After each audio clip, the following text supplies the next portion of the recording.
नमस्कार, मैं सत्येंद्र कुमार और आज बात करेंगे 2024 लोकसभा चुनाव की। बिहार में सारी पार्टियों ने अपने अपने उम्मीदवारों के लिस्ट जारी कर दिए, जबकि आरजेडी बिहार में 26 सीटों पर चुनाव लड़ रही थी और उसके सारे प्रत्याशियों का अभी तक लिस्ट में नाम नहीं आया था। कितने लोगों को जो सिंबल है आरजेडी सुप्रीमो लालू प्रसाद यादव के द्वारा दिया जा चुका था, लेकिन उनका जो घोषणा नहीं हुआ था। लेकिन कल देर रात आरजेडी ने बिहार में जो 26 लोकसभा चुनावों पर सीटों पर चुनाव लड़ने जा रही थी, मुकेश साहनी के आने के बाद आरजेडी 23 सीटों पर ही चुनाव लड़ेगी। 3 सीटें जो हैं वो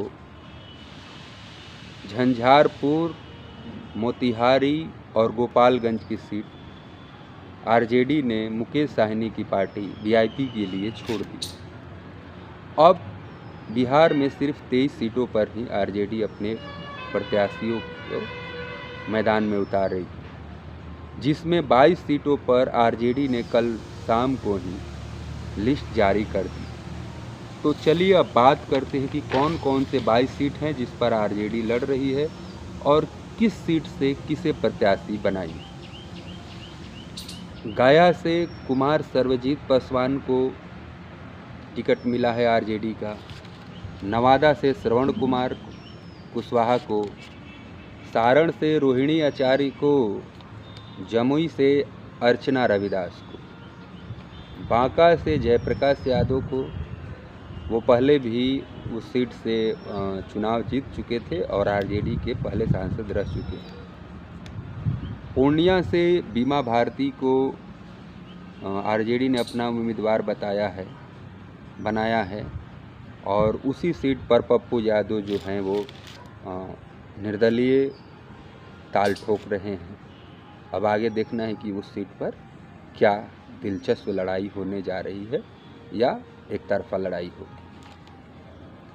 दरभंगा से ललित यादव को आरजेडी ने मैदान में उतारा है, जबकि बक्सर से पूर्व कृषि मंत्री सुधाकर सिंह को अपना प्रत्याशी बनाई है।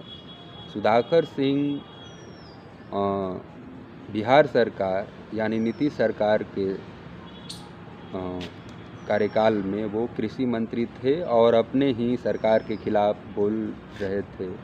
बागी होने का भी उन पर आरोप था, लेकिन उनका कहना था कि हम किसानों के नेता हैं और हम किसानों के लिए आवाज़ उठाएं। उनके पिताजी यहाँ से 2009 से 14 तक लोकसभा उम्मीदवार रह चुके हैं, लोकसभा के सांसद रह चुके हैं और वो जगदानंद सिंह उनका नाम है और वो बिहार के आरजेडी प्रदेश अध्यक्ष हैं।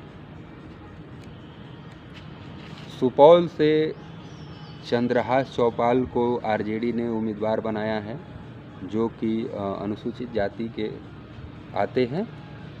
और पाटलिपुत्रा से जो लालू प्रसाद यादव की पुत्री हैं, बड़ी बेटी मीसा भारती, उनको आरजेडी ने उम्मीदवार बनाया है। वैशाली से विजय कुमार शुक्ला उर्फ मुन्ना शुक्ला का टिकट मिला है। वो भी काफ़ी विवादों में थे, असमंजस था कि उन्हें टिकट मिलेगा कि नहीं मिलेगा। आखिर उनको आरजेडी ने अपना उम्मीदवार बना ही दिया। औरंगाबाद से अभय कुशवाहा को टिकट मिला है।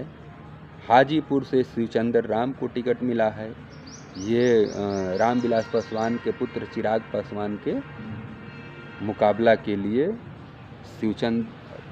शिवचंद्र राम जो हैं वो मैदान में उतरे। अब आगे देखना है कि कितनी दिलचस्प मुकाबला हाजीपुर की होती है। अररिया से शहनवाज आलम को आरजेडी ने उम्मीदवार बनाया है, जबकि जहानाबाद से सुरेंद्र यादव को उम्मीदवार बनाया गया है। सुरेंद्र यादव पिछले चुनाव में भी जहानाबाद से प्रत्याशी थे और वो मात्र 2700 वोटों से हार गए थे। इस बार भी वो मैदान में ताल ठोक रहे हैं और उन्होंने अपना नामांकन भी कर लिया।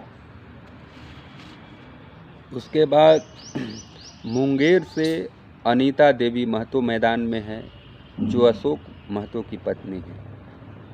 कुछ दिन पहले काफ़ी सुर्खियों में आई थी जब अशोक महतो ने जेल में अपनी सज़ा काटने के बाद 17 साल सज़ा काटने के बाद और वो 55-56 वर्ष की उम्र में शादी किए और उनके पत्नी जो है धर्म पत्नी हैं वो मुंगेर से मैदान में है। उजियारपुर से आलोक मेहता हैं जो कृषि मंत्री नीतीश कुमार के सरकार में बनाए गए थे, वो आलोक मेहता जी हैं। और सीतामढ़ी से अर्जुन राय को आरजेडी ने अपना उम्मीदवार बनाया है, जबकि वाल्मीकि नगर से दीपक यादव को उम्मीदवार बनाया गया। शिवहर से रितु जायसवाल जो काफ़ी चर्चित महिला नेत्री हैं, उन्होंने बेस्ट मुखिया का भी खिताब जीता था पूरे बिहार भर में। उस समय हालांकि वो जेडीयू में थी, फिर उन्होंने आरजेडी ज्वाइन किया, विधायक की चुनाव लड़ी, उसमें भी वो हार गई। अब वो शिवहर से रितु जायसवाल जी हैं, वो लोकसभा प्रत्याशी आरजेडी की हैं। शिवहर से ही आनंद मोहन जी की पत्नी लवली आनंद जी भी मैदान में हैं और वहाँ पर रामा सिंह के नाम का चर्चा चल रहा था, लेकिन आखिर में आरजेडी ने वहाँ पर रितु जायसवाल को टिकट दे दिया। रितु जायसवाल कलवार जाति से आती हैं और इनके पति भी IRS अधिकारी थे जो अब रिजाइन दे चुके हैं शायद। उसके बाद मधेपुरा से कुमार चंद्रदीप को मैदान में उतारी है आरजेडी ने।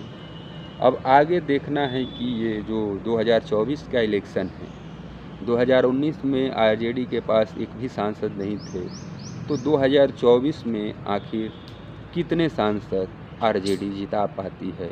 और कुल 40 सीट बिहार के लोकसभा सीट हैं और इसमें एनडीए के पास मात्र एक सीट था, वो किशनगंज का सीट था। अब देखना है कि इस चुनाव में क्या एनडीए गठबंधन जो 2019 का चुनाव था, जिसमें रामविलास पासवान और की पार्टी और जेडीयू यानी नीतीश कुमार जी और बीजेपी साथ लड़ी थी, तो उस समय 39 सीटों पर उन्होंने कब्जा किया था। क्या इंडिया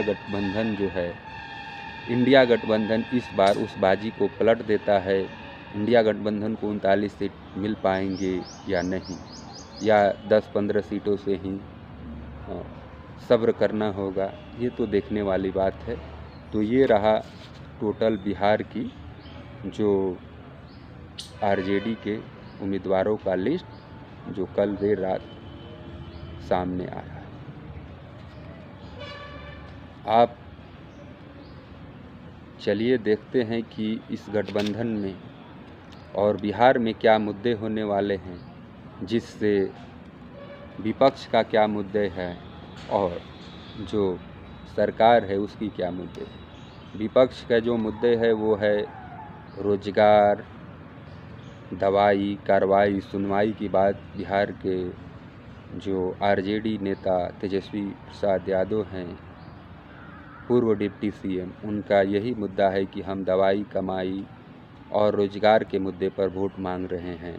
जबकि बीजेपी के ऊपर आरोप है कि प्रधानमंत्री सिर्फ भ्रष्टाचार, परिवारवाद के नारे पर वोट मांग रहे हैं, जबकि सारे परिवार के लोग जो भी एनडीए गठबंधन हैं, चाहे रामविलास पार्टी के हो, चाहे उपेंद्र कुशवाहा की पार्टी हो, चाहे वो खुद बीजेपी हो या जीतन राम मांझी की पार्टी हो, सब के परिवार ही चुनाव मैदान में उतरे हुए हैं।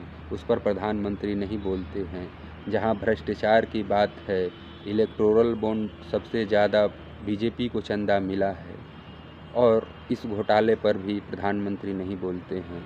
ना 2 करोड़ लोगों के रोजगार पर बोलते हैं, ना महंगाई पर बोलते हैं। तो ये मुद्दे हैं। देखिए कौन सा मुद्दे पर जनता किसको अपना समर्थन देती है, ये तो पता आपको 4 जून को चले।